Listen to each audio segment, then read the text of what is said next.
तो welcome guys, आप लोगों का स्वागत है चैप्टर 77 में। तो पिछली बार मैंने बताया था कि उस माउंटेन के आसपास एक डिफेंस शील्ड बन जाता है, लेकिन वो डिफेंस शील्ड नहीं होता है। वो वहाँ पर जितने भी ज़ू के सोल्जर होते हैं उनके ऊपर एक कल आ जाता है, और जो भी ज़ू के सोल्जर होते हैं वो कहते हैं कि अरे ये सब क्या हो रहा है, हमें अपना कोई भी शरीर का पार्ट फील नहीं हो रहा है।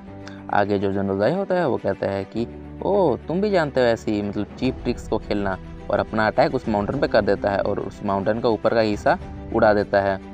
उसके बाद सीन शिफ्ट होता है केव के अंदर, और एक बंदा कहता है कि तुमने अभी कौन सा टेक्निक यूज़ किया, मुझे नहीं लगता कि ये ज़्यादा पावरफुल होगा और डिस्ट्रक्शन एबिलिटी है। आगे वो पर्पल बाल वाला लड़का कहता है कैंग नान कभी भी गलत नहीं हो सकते, अगर तुम्हारे पास कोई अच्छी एबिलिटी है तो उसका तुम अभी यूज़ करो। उसके बाद वो लाल बालू लड़की भी कहती है तुम बस एक यूजलेस हो, उसके अलावा कुछ नहीं हो। लीन अपने पास से गोल्डन कलर का स्क्रिप्चर निकालता है और सीन शूट होता है जनरल ज़ाई के ऊपर। जनरल ज़ाई कूद के उस पहाड़ के ऊपर जाने लगते हैं, और केव के अंदर वाले लोग कहते हैं अरे वो आ रहा है, और जनरल ज़ाई उस पहाड़ के ऊपर अपना एक अटैक कर देता है। और तभी सीन शूट होता है लीन के ऊपर। लीन कहता है कि अब ये अच्छा समय आ चुका है, और वो कहता है कि two element of creation formation चालू हो जाओ। उस two element of creation formation से वो कहता है कि the sixth formation creation, life और डेथ का फॉर्मेशन ओपन हो जाओ। उसके बाद दिखाया जाता है एक ग्रीन कलर का ओरा उस माउंटेन के आसपास चले जाता है, और उसका जो जनरल ज़ाई का अटैक होता है उसको वो रोक लेता है। और सीन शिफ्ट होता है जनरल ज़ाई के सोल्जर पर। वो कहता है कि अरे वो क्या चीज़ है। उसके बाद हमें एक प्लान टाइप से कुछ दिखाया जाता है, और जितने भी लोग उस माउंटेन के अंदर होते हैं वो कहते हैं कि अरे ये तो मिरेकल है, भगवान हमारी मदद कर रहे हैं। उसके बाद सीन शिफ्ट होता है केव के अंदर। वो लाल बालू लड़की कहती है कि ये क्या चीज़ है। उसके बाद हमें दिखाया जाता है कि माउंटेन के ऊपर लीन का एक होलोग्राम आ जाता है। गाइस होलोग्राम कोई इमेज होता है, और वो लीन कहता है द स्ट्रॉन्गेस्ट सोसाइटी मेरे प्रोटेक्शन के अंडर है, और मेरी वो फैमिली की तरह है, और तुम जो 3000 लोग उस ज़ू एम्पायर से आए हो तुम मेरी फैमिली नहीं हो। कहता है कि जनरल ज़ाई तुम बहुत ही रूथलेस और बेकार किस्म के इंसान हो।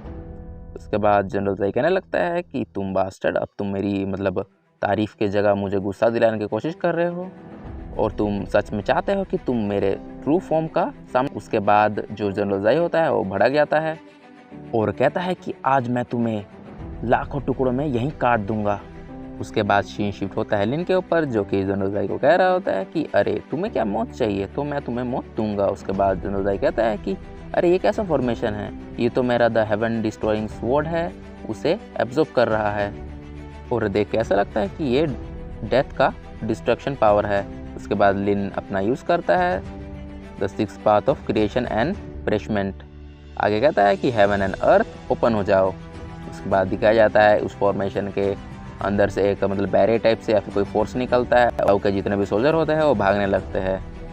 भागते भागते अचानक उनके नीचे से ज़मीन का टुकड़ा उनको अंदर खींच लेता है या फिर मार देता है। आगे सीन शिफ्ट होता है जनरल ज़ाई पे।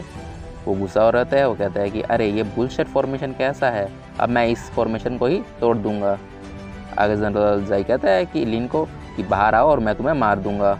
आगे लिन भी कहता है कि चलो देखते हैं कि कौन किसे मारता है।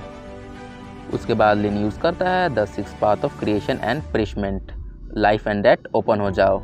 उसके बाद जो जनरल ज़ाई ने लीन पे उस स्वॉर्ड का अटैक किया होता है, लीन उसका पूरा एनर्जी को लेता है और एक साथ उस जनरल ज़ाई के ऊपर ही मार देता है।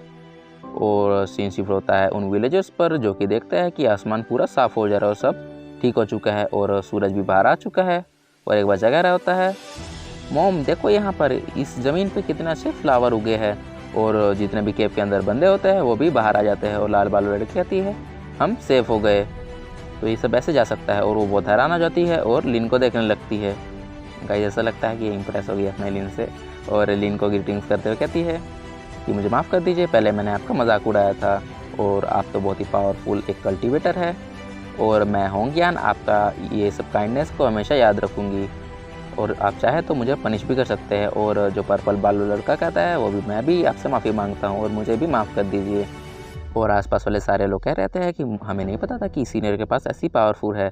लिन अपने मन में सोच रहा होता है कि ये तो the true element of creation का पावर था, और ये सब तो मेरे लिए कुछ नहीं था, मैं इससे बड़ी पावरफुल फोर्सेस को आराम से हरा सकता हूँ। उसके बाद लिन सोचने लगता है कि मैंने जो ये अपना ये फॉर्मेशन यूज़ किया था, इसमें मैंने जो पावर यूज़ की थी वो इस वर्ल्ड की थी। तो ये समझना बहुत मुश्किल है कि मतलब ये वर्ल्ड की पावर क्या होती है और ये सब क्या है। और मुझे लगता है कि इस लेवल की जितने भी फॉर्मेशन हैं उसमें से मेरा जो ये स्पेल है वो सबसे पावरफुल है। अगले दिन लगता है कि सच में सिस्टम मुझे मतलब कुछ देने लगता है। अगले दिन कहता है कि मैंने जो ये मेरा स्पेशल क्विस्ट है इसे पूरा करने में बहुत ही रिस्क लिया था, तो ऐसा लगता है कि इसमें मुझे कोई हाई रिवॉर्ड मिलेगा। आगे वो कहने लगता है कि तो अब मुझे न्यू क्विस्ट कब मिलेगा। आगे लेकिन सिस्टम तो अभी डिंग बजाता है और कहता है कि आपका न्यू क्विस्ट आ चुका है, तो इसे आप चेक कर लीजिए। आगे सिस्टम लिंक खोलता है और सिस्टम में लिखा होता है कि आपको अपना एक ऑफिशियल बेस बनाना पड़ेगा। आगे लिखा होता है कि मुझे जो कल्टीवेशन का पाथ है उसके लिए सिर्फ टाउटेक्निक के ऊपर भरोसा करना नहीं पड़ता है, उसके लिए स्पेल्स चाहिए, लैंड चाहिए और पैसा भी चाहिए और कई सारी कंपनीज भी चाहिए जिससे आपका सेक्ट चल सके। आपको एक अच्छा सा मतलब ब्लेस्ड एरिया खोजना पड़ेगा जहाँ पर आपका बेस बन सके और आपको वहाँ पर मतलब बहुत ही टैलेंटेड बंदों को अपना डिसेबल बनाना पड़ेगा और दुनिया आपको पावरफुल सेक्ट के नाम से जानेगी। अगले दिन सोचने लगता है कि मतलब पावरफुल सेक्ट के पास पावरफुल डिफेंस फॉर्मेशन होती है। जो द ग्रेट वॉइड सेक्ट है उसके पास यिंग यान वॉइड फॉर्मेशन है और जो the great thunder clap temple था उसके पास वेरोनिका फॉर्मेशन था और जो the mount Su sword sect है उसके पास immortal heaven universal sword formation है। और मेरे पास क्या है, घंटा। अगले दिन सोचने लगता है कि अगर किसी बैटल में मेरा अगर आमना सामना हुआ तो मेरे लेवल का बंदा ही मेरे फॉर्मेशन को तोड़ पाएगा, लेकिन मेरा लेवल तो बहुत कम है। अगले दिन कहता है कि मेरा जो 2 एलिमेंट ऑफ क्रिएशन फॉर्मेशन है वो मेरे सेक्ट का एक ओरिजिनल टाउ टेक्निक है और ये शायद से मेरा सेक्ट का डिफेंस फॉर्मेशन भी बन सकता है। अगले दिन कहता है लेकिन मेरे पास ये जो फॉर्मेशन है मैं उसको अपने फुल पोटेंशियल में यूज़ नहीं कर सकता हूँ। अगले दिन कहता है कि मेरे पास जो ये फॉर्मेशन है मैं इसका फुल पोटेंशियल में यूज़ नहीं कर सकता हूँ क्योंकि मेरा कल्टीवेशन बहुत ही कम है। लेकिन मुझे इस 2 एलिमेंट ऑफ क्रिएशन फॉर्मेशन का पावर अब पता चल चुका है। अगले दिन कहता है कि मैं इस फॉर्मेशन से पूरी दुनिया ही बना सकता हूँ, ऐसा लग रहा है मुझे। अगले दिन लेकिन थोड़ा परेशान हो जाता है और कहता है कि लेकिन मुझे अब वो जगह भी तो खोजनी है जहाँ मतलब मुझे अपना सेक्ट बनाना है। लेकिन ऐसा कैसे मैं मतलब किसी भी जगह अपना सेक्ट बना सकता हूँ, मुझे वो खोजना ही पड़ेगा। और जितने भी अच्छे सेक्ट है उन्होंने अच्छी जगह पर कब्जा कर रखा है। अगले दिन कहता है कि अरे मुझे याद आ रहा है, लोंगिया ने मुझे एक जगह का नाम बताया जिसका नाम था कल्टीवेशन अबोर्ड, तो हो सकता है कि मैं वहाँ पर अपना जो सेक्ट है उसे बना सकता हूँ। उसके बाद लिन वहाँ से जाता है और कैंग कहता है कि मतलब आपने हमारी बहुत मदद की है, हम इससे कभी नहीं भूलेंगे। अगले दिन भी कहता है कि नहीं तुम्हारी मदद तो मतलब स्वर्ग ने की थी और मतलब मेरा उसमें कोई भी हाथ वाथ नहीं था। आगे जो कैंग होता है वो लाल बालू लड़की से कहता है कि मैंने होंगफैंग से वादा किया था कि मैं उसका सेक्ट का हमेशा रक्षा करूंगा, लेकिन मैं इतना पावरफुल नहीं हूँ। अगर ये टाविस्ट नहीं आए होते तो मतलब हम सब यहाँ ही मर जाते। आगे लाल बालू लड़की मतलब आसाम में इसे योंगयान कहेंगे, मतलब ज़्यादा टाइम के लिए नहीं, अभी के लिए बस। योंगयान कहती है कैंग से कि मतलब इतने सालों में आपने हमारी जो रक्षा की उसके लिए हम आपका धन्यवाद करते हैं। आगे वो कहती है कि आप इस गेल सोसाइटी के मेंबर नहीं हैं, मतलब आप हमारे बड़े भाई हैं। हम ही लालची थे कि हम वहाँ पर अपनी गलती से ही गए थे। कैंग कहता है कि मतलब ये सब तुम मत कहो। अगले दिन भी कहता है कि ओ मतलब ये सब जू डायनेस्टी के बॉर्डर पर गए थे तो इसलिए शायद से ऐसा ही हो गया था। अगले दिन भी कहता है कि तो ये सब जू डायनेस्टी के बॉर्डर पर चले गए थे तो इसलिए इतनी बड़ी आर्मी इन्हें ख़त्म करने के लिए आई थी। अगले दिन भी कहता है लेकिन ये सब तो मतलब दूसरे बॉर्डर में जाने की कोशिश कर रहे हैं, तो मतलब जू डायनेस्टी ने अपनी फोर्स को क्यों भेजा था। सीन शिफ्ट होता है होंगयान पर और उसके साथ में पर्पल बाल वाला लड़का कहता है कि होंगयान क्या तुम्हें पता है। आगे होंगयान कहती है कि मतलब हम लोग भी जाएंगे और अपना जो कल्टीवेशन है उसे बढ़ाएंगे। आगे होंगयान कैंग से कहती है कि मतलब अब हम भी जाना चाहते हैं और हम अपना स्ट्रेंथ बढ़ा लेंगे, उसके बाद ही हम यहाँ पर आएंगे। और कैंग भी कहता है क्या तुम मतलब दूसरे किंगडम में जाना चाहते हो, तो ऐसा मतलब तुम्हारी लाइफ भी डेंजर में आ सकती है। आगे होंगयान भी कहती है कि मतलब हम स्नोगेल वाले हैं और हम हमेशा मेहनत करते रहेंगे जिससे हम पावरफुल बने। और कैंग कहता है होंगयान तुम तो सच में बड़ी हो चुकी है तो मैं तुम्हें अब रोक नहीं सकता और तुम्हें जहाँ जाना है तुम जा सकते हो। आगे कैंग लिन से भी कहता है कि आपकी काइंडनेस के लिए फिर से मैं आपका थैंक यू करता हूँ। आगे वो कहता है कि मतलब मैंने पहले ही अपनी लाइफ के लिए एक प्रॉमिस कर लिया है तो मैं आपको कुछ इसके बदले में नहीं दे सकता। आगे कैंग भी कहता है कि मतलब मैं ये अपना प्रॉमिस पूरा कर लूँगा तो इसके बाद मैं कोई भी ऐसा वैसा प्रॉमिस बिना सोचे समझे नहीं करूँगा। आगे कैंग कहता है कि फ्यूचर में अगर हम मिलेंगे तो आप मुझसे कुछ भी काम करवा सकते हो। आगे लीन एटीट्यूड में कहता है कि अरे भाई मुझसे फिर से बस मत कहना कि मतलब हमें बचाओ और मेरे लिए सर्व करो। आगे लीन में कहता है कि अगर हमें भविष्य में फिर से मिलने का चांस मिला तो मैं बहुत खुश होऊंगा और हम साथ में बैठ के बातें करेंगे। आगे लीन कहता है कि तुम मतलब अपना ध्यान रखना और मैं यहाँ से जाता हूँ।